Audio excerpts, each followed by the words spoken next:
All right, so we're out here. We're getting ready to fire up the ported Holtzfforma 395. Ran it at the races. It didn't do so hot, but I'm not surprised. You know, still have tweaks to do to the saw.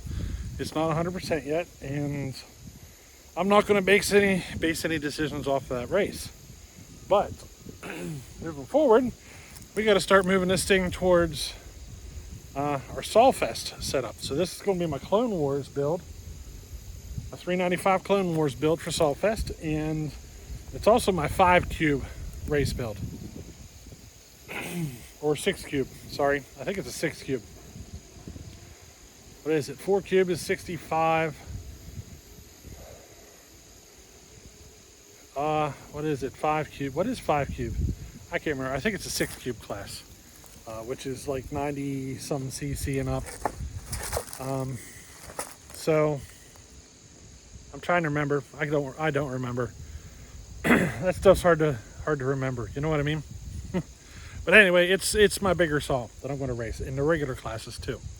But this whole build is kind of an experiment, and I wanted to see if it would work, you know. So we're going to be playing with it for a little while, trying different things, and maybe going back into it a time or two, kind of see how she develops. You know, we're going to see how she does at the races, and then kind of base our decisions from there on what other things we might want to do. So I will explain some of that stuff here in a second, and we'll give her a fire up, and we're going to make some cuts. But today I'm actually testing on chain. I'm testing...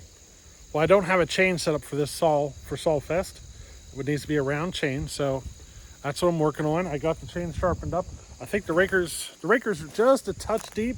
I don't know if they're going to be too deep, but they are a touch deep, so we're going to give it a try. That, and I've never really got into playing with the sprockets a lot. I did do it. I went from a 7-pin to an 8-pin, and then before the races, I took it back down to a 7-pin, which was probably a mistake. It definitely I think it likes the 8-pin more, and but we're going to be playing with sprockets, chains, and so forth. And I don't think I'm going to get into the details of that stuff, but if you've been on this channel long enough, you're going to recognize some of this stuff, because I'm probably going to have to do a bar swap and everything. And you're going to, I think if you've been on this channel long enough, you're going to kind of figure out what I'm doing. So I don't think I'm going to need to explain every detail of every clip. I'm just going to make the clips and show them to you. And then you can kind of decide which one you like best. Alrighty, maybe later on we'll reveal. Why don't we do that? Why don't you guys just go ahead and guess what kind of chain, sprocket combination we're running on each clip. And then here in a day or so, we'll reveal to you which one we went with, or which combinations, or which of you were right, or whatever. You know, we'll figure something out. It's just kind of an on-the-spot kind of thought. But yeah, you guys go ahead and guess which chain and sprocket combination you think you're watching, just from the video. All right. So what do you say we get this thing a fire up, and then I'm actually gonna explain a little bit about this build here. I'm just gonna go ahead and turn the camera around, explain a little bit to this and of how this saw's built, and then you guys, I think, are gonna kind of understand what I'm talking about. So here she is, the Holtzfforma 395. I gotta pull my pants up. I'm constantly having to pull my pants up anymore. You guys probably can't tell. I'm actually down 35 pounds since I had my heart attack. I've lost 35. I'm out of holes on my belt. That's why you see me pull my pants up all the time. I can't get my belt any tighter. I'm gonna have to get a drill and start drilling holes. But yeah, I've down 35 pounds since the heart attack. I said before, you know, when you're 300 and some odd pounds, 35 pounds, it doesn't really stick out too much. You know what I mean? I'm trying to get below 300, and then once I do that, I'm going to probably aim for a little more. I want to get back down to the 200 range. When I was down to 185 pounds, I looked like a toothpick, and I'm probably not going to be able to do that again. But if I get 100 pounds off, I'd love it, you know? But I'm down 35. We'll see how she goes. But on with this build. remember me talking about like compression, you know, how it can affect you in the start and all that stuff.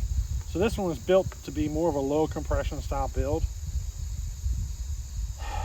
And I'm basically having to learn this process of how to do this. You know what I mean? And not rely so much on the compression. What I mean, like compression, I mean, well, that's with the compression release there. Let's see if we can get this thing off. Yeah, so there's the compression off. And I mean, it's, you know, it's probably about what you'd expect. You know what I mean? She's building more compression as she breaks in. But with the compression release, it's like butter. And that's kind of what I'm trying to go for. I've got saws that are way stiffer than that to pull over. And this one's building a lot more compression the more I run it, so I'm kind of curious where it's going to end up in the end. But I'm trying to keep the compression down a little bit. And that's why I ported it the way that I did. In fact, if you're kind of curious to know how this is ported, look at the Johnson Red 2149. I mean, they're ported almost identically. Just, well, the numbers and everything. I'm talking, all the numbers and everything are almost identical. Just like we're basically just looking at a bigger saw is all. You know, a larger displacement build. So the exhaust roof is way up in the 90s. 92, 90, somewhere around there. And it's like the more I run it, the better it runs. You know what I mean? But yeah, this is built very similar to the 2149. It seems to work on this saw. The question is whether or not it's going to work on the 2149. And I've never seen anybody build one using some of those techniques that I used and using all of those techniques. They might have used one or something. So, you know, the only way for me to find out is to try it. You know what I mean? So, I need to run over here and grab a screwdriver because I'm pretty certain the tune's going to be off. We'll see. Maybe I won't, but we'll see. We'll go ahead and make a cut or two. I might have to go grab a screwdriver. But you're going to notice this thing starts really easy. And I'm pretty happy with the way it's turning out. It needs ran more. I know she seems to be getting richer on me. So she seems to start really easy too. Like really easy. You wouldn't expect that from a high roof build, you know what I mean? But it does. Well, let's see how she goes. You see what I mean?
All right, so I'm gonna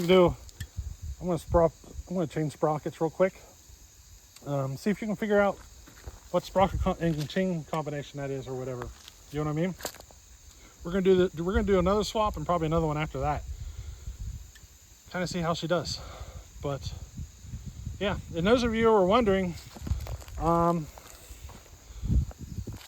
so those of you that are wondering, I did fix the bar oil. It's fixed. The key was the highway oil pump. Doug, I got to give credit to Doug for that one. He's the one who told me about it. The highway oil pump is a superior quality over the aftermarket ones, of all the aftermarket ones that I've seen. I have no problem with the highway one so far. and whenever you look at it, the quality is obviously different. Like you actually could see a brass washer in there, not an aluminum washer, and you know what I mean? So just in case you were wondering, the highway oil pump seemed to be the trick to get that thing oiling. All right, let me do a sprocket swap. Here's the next one. We're gonna try this sprocket out. We got another one we're gonna try out after this. I might have to do some tuning as I go. And the reason is because, you know, some setups will pull harder than others. And as they pull harder, sometimes you have no choice but to try to get more torque out of it to make up for it. And sometimes you can do that just by fattening up your tune a little. So that's a possibility.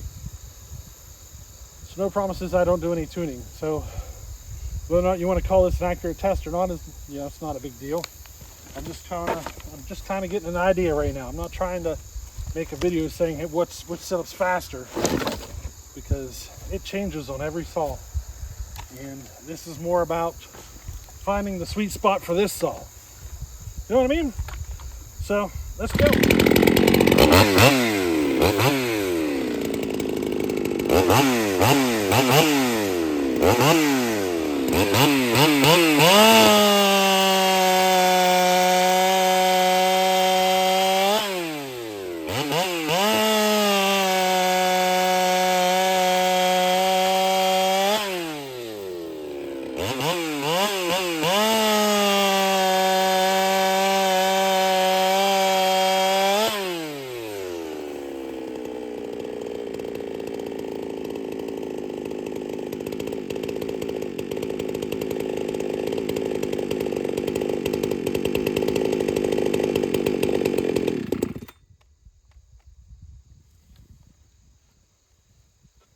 Alrighty, there you go.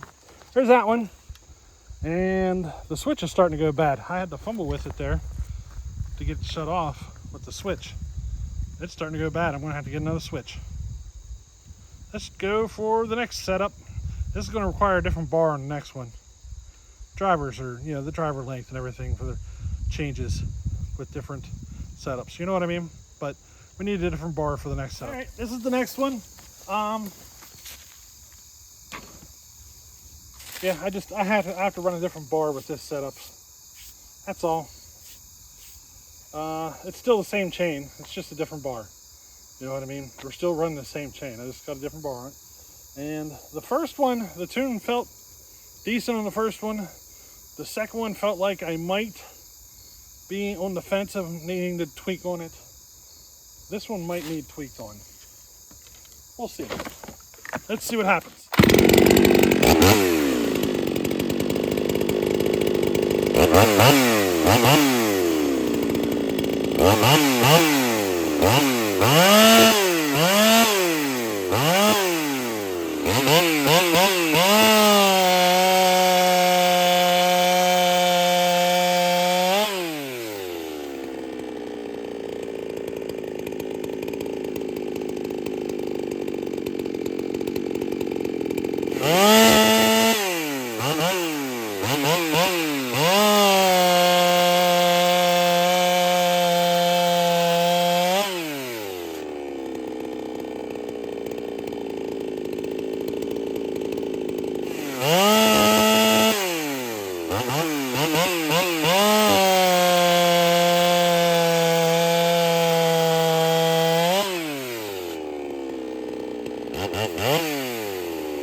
All right, that setup wants a fatter tune for certain.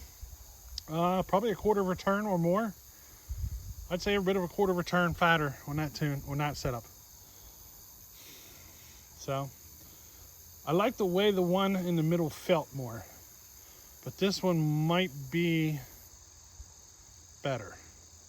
You know what I mean? All right, there we go. Did you guys type your comments to take your guess of what setup we were running on each one? Some of you are going to be correct, but some of you might be surprised. Some of you might not be so correct. So there you go. I don't know which one was faster. It felt like this one might have been faster. Might have been. I'll have to check. I'll have to look at the video. We'll have to look at the video. This one, I don't know. And the feel, it felt like this one might have been faster, but I liked the one before this more. You know what I mean? So we'll see how she does. And as far as this saw is concerned, I'm pretty happy with it. Needs ran more. And it's like I can get more RPM out of this saw through the cut. But it kind of depends on how much load I put on it. So right now, with this setup you're seeing here, this is really putting a heavy load on the saw. This is working it pretty hard. So, you know what I mean? Like this, you could never run this on a long bar. This is like short bar thing here, you know? But anyway, there you go. We'll check out some side-by-side footage now. Alrighty?